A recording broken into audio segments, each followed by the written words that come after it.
नमस्कार दोस्तों। तो कैसे हैं आप लोग? उम्मीद है आप सब अच्छे होंगे।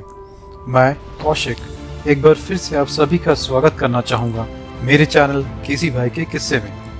आज फिर से आपके लिए मैं लेकर आया हूँ हिंदी में एक स्पेशल वीडियो, एक स्पेशल टॉपिक पे। उम्मीद है आप सबको पसंद आएगा। तो चलिए शुरू करते हैं। The man widely seen as the godfather of artificial intelligence has Professions as you know it today will become meaningless. Inside a nondescript building in the heart of San Francisco, one of the world's buzziest startups is making our AI-powered future feel more real than ever before. Inside this thing called the Manhattan Project. You have no idea what that is.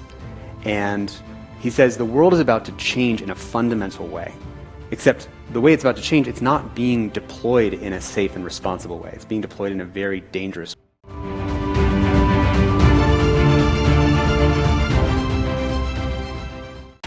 तो दोस्तों, आप सभी ने AI और machine learning के बारे में तो सुना ही होगा। जी हाँ, AI is the next hot topic in 2023। एक ऐसी तकनीक, एक ऐसी टेक्नोलॉजी जो ह्यूमंस की तरह सोच सकता है, उसकी तरह बोल सकता है, चीज़ें क्रिएट कर सकता है, कंप्यूटर प्रोग्राम कर सकता है, यहाँ तक कि ये टेक्नोलॉजी फ्यूचर को बदलने की ताकत रखता है। पर क्या आपको पता है उस इंसान के बारे में जिसे AI का जनक कहा जाता था? जी हाँ, मैं बात कर रहा हूँ सैम ऑल्टमैन की, जिसने 19 साल की एज में स्टैनफोर्ड छोड़ अपना पहला स्टार्टअप शुरू किया, जिसकी वैल्यूएशन $175 मिलियन पहुंच चुकी थी जब सैम ने इस कंपनी को बेचा, जिसकी अंडर वाई कॉम्बिनेटर की पोर्टफोलियो वैल्यूएशन $100 बिलियन तक पहुंच चुकी थी। जी हाँ दोस्तों, आज हम बात करेंगे सैम ऑल्टमैन की, जिसने फ्यूचर को देखा, उसको समझा, और ये इंसान फ्यूचर को बदलने की ताकत रखता है। एक और चीज जिसका जिक्र मुझे यहाँ पे करना चाहिए, जी हाँ, OpenAI, ये वही कंपनी है जिसने ChatGPT बनाया, सैम ऑल्टमैन की कंपनी, जिसकी आज की वैल्यूएशन करीब $30 बिलियन है। सैम ऑल्टमैन का जन्म 1985 को अमेरिका के शिकागो शहर में हुआ था। वो एक ज्यूइश थे। उनको अपना पहला कंप्यूटर 8 साल की उम्र में ही मिल गया था। पर हैरानी की बात यह है कि उन्हें 8 साल की उम्र में कंप्यूटर प्रोग्रामिंग करनी आती थी। शुरुआती दौर में उन्होंने लोकल बिजनेसेस के लिए वेबसाइट्स बनाए। 2005 में 1 साल के पढ़ाई के बाद उन्होंने बिना डिग्री कंप्लीट किए ही स्टैनफोर्ड छोड़ दी। 19 साल की उम्र में सैम ने कॉलेज छोड़ने के बाद अपने 2 क्लासमेट्स के साथ लूप नाम की एक कंपनी की शुरुआत की। ये एक ऐसा प्लेटफॉर्म था जिसमें यूजर्स अपनी लोकेशन दूसरे यूजर्स के साथ शेयर कर सकते थे। यहाँ आपको लग रहा होगा कि ये फीचर तो गूगल और फेसबुक में पहले से ही मौजूद है। तो मैं आपकी जानकारी के लिए बता दूं, गूगल मैप्स में लोकेशन शेयरिंग की फीचर्स 2017 में इंट्रोड्यूस किया गया था और फेसबुक में 2009-10 के बीच में। पर यहाँ लूप ने ये फीचर 2005 में ही मार्केट में इंट्रोड्यूस कर दिया था। उनकी काबिलियत और पोटेंशियल को पहचानते हुए वाई कॉम्बिनेटर के पॉल ग्राहम ने उनकी कंपनी लूप में इन्वेस्ट किया। पॉल ग्राहम सबसे पहले इन्वेस्टर थे जिन्होंने लूप में इन्वेस्ट किया। बाद में जाकर सैम वाई कॉम्बिनेटर के पार्टनर भी बने, जिसके बारे में हम आगे बात करेंगे। 2012 में उन्होंने अपनी कंपनी लूप $43 मिलियन में बेच दी। सैम को लूप की डील से $5 मिलियन मिले थे। ज्यादातर लोग उनकी उम्र में इतना पैसों के साथ एक शानदार घर खरीदते और रिटायरमेंट ले लेते, पर सैम ज्यादातर लोगों में से नहीं थे और उनकी भूख, सक्सेस की भूख भी नॉर्मल नहीं थी, बल्कि बहुत बहुत ज्यादा थी।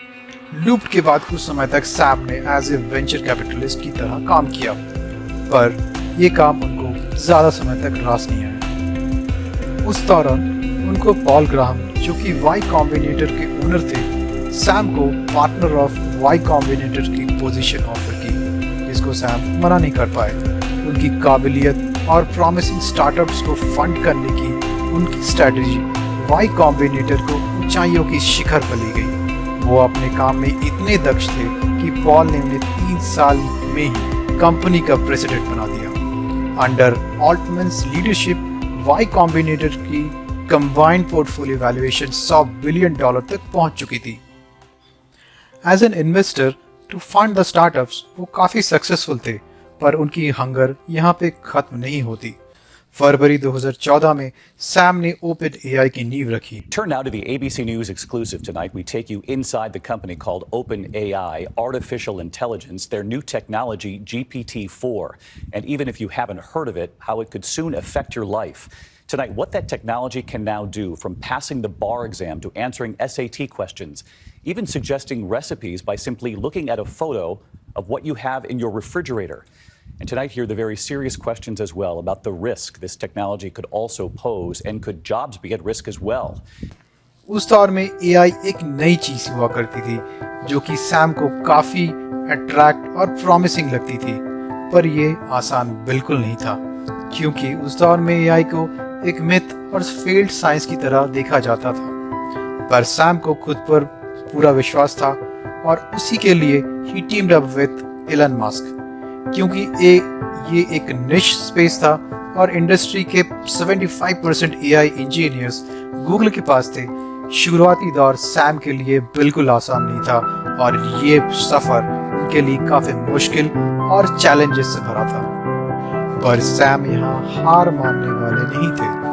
ओपन एआई ने 10 ऐसे बेस्ट एआई रिसर्चर्स की लिस्ट तैयार की और उनमें से 9 को हायर करने में सफल रही। अब दूसरा सबसे बड़ा चैलेंज था फंडिंग का। लकीली ओपन एआई के पास Elon Musk as a co-founder थे, जिन्होंने कंपनी में $1 बिलियन का निवेश किया। पर आपसी मतभेदों के चलते एलन ने 2018 को ओपन एआई छोड़ दी। ये ओपन एआई का सबसे बुरा दौर था। एक तरफ कंपनी फाइनेंशियल क्रंच से गुजर रही थी और दूसरी तरफ कंपनी का एक को-फाउंडर जा चुका था। I think the danger of AI is much greater than the danger of nuclear warheads by a lot. Mark my words, AI is far more dangerous than nukes. I try to convince people to slow down AI, to regulate AI. This was futile. I tried for years.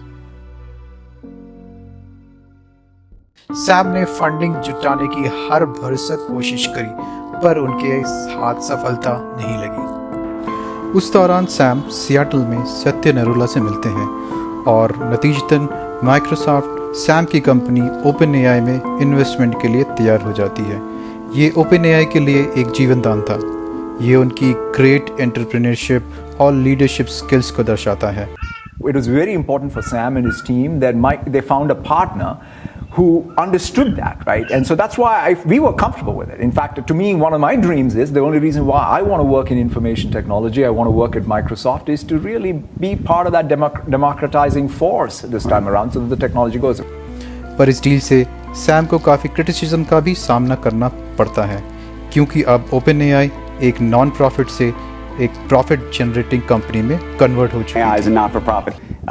He effectively said that he thought that the company was effectively controlled by Microsoft now, and this was something that he was unhappy about. Microsoft की entry के बाद Sam को funding की problem का solution तो मिल चुका था, पर अभी सैम को कुछ और चैलेंजेस का सामना करना बाकी था। With an entry of $1 trillion company like Microsoft, OpenAI को काफ़ी बड़ा बूस्ट मिला था, और यही वो वक्त था when OpenAI team really started to shine. 2018 को OpenAI ने GPT-1 लॉन्च किया। ये एक अच्छा प्रोडक्ट था, पर यह उतना भी माइंड ब्लोइंग और रिवोल्यूशनरी नहीं था। यहाँ पे सैम को एहसास हुआ कि शायद उन्हें OpenAI में ज़्यादा फोकस करने की ज़रूरत है, और GPT-1 के लॉन्च के 1 साल के बाद ही stepped down as Y Combinator's chairman. चूँकि Y Combinator का उनकी लाइफ और सक्सेस में काफ़ी बड़ा कंट्रीब्यूशन था। लूप में इन्वेस्टमेंट से लेके Y Combinator का प्रेसिडेंट बनने तक इस कंपनी ने सैम को काफ़ी सपोर्ट किया था। सो ये डिसीजन लेना उनके लिए काफ़ी टफ था, पर he has to take a call here to follow his dreams.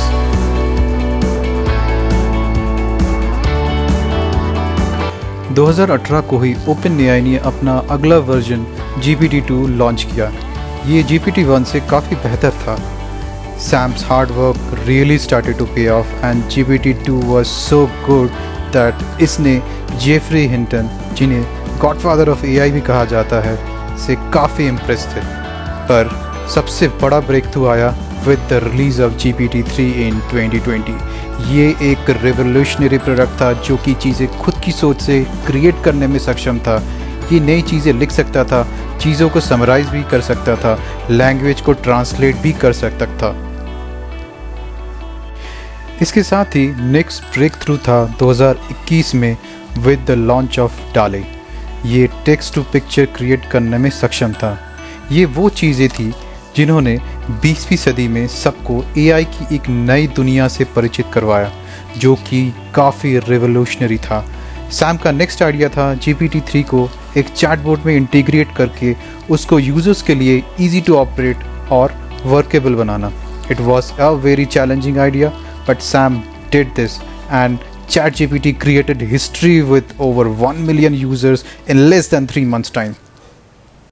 अब तक हमने सैम की प्रोफेशनल जर्नी पे ज़्यादा बात करी, पर if we don't touch his personal life, that won't be a justice and won't complete this story. तो कौन है आखिर सैम ऑल्टमैन? सैम ऑल्टमैन के पास न्यूक्लियर बंकर है with gold guns and gas reserves. उनकी पर्सनल स्टॉक्स पोर्टफोलियो में करीब 400 से अधिक कंपनीज हैं, जिनमें एयरबीएनबी, प्रिंटेस्ट और रेडिट जैसी कंपनियां शामिल हैं। उनको बुक्स का काफ़ी शौक है और वो साल में करीब 100 बुक्स पढ़ लेते हैं।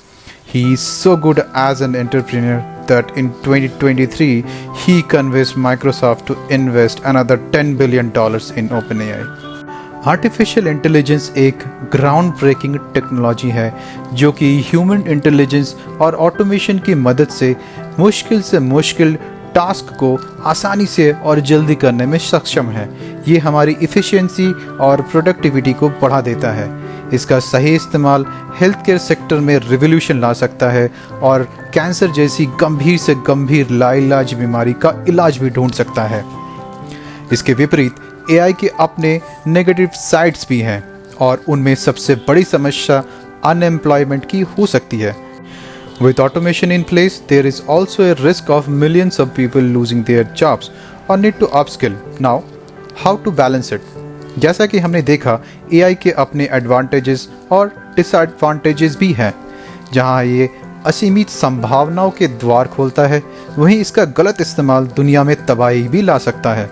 हमें ज़रूरत है एक बैलेंस्ड और सेंसिबल अप्रोच की, ऐसी दुनिया जहां इंसान और एआई एक साथ रह सके और एक दूसरे की मदद कर सके। दोस्तों, उम्मीद है आपको ये वीडियो पसंद आया होगा। हमारे काम को सपोर्ट करने के लिए लाइक और सब्सक्राइब करें। Thanks for watching.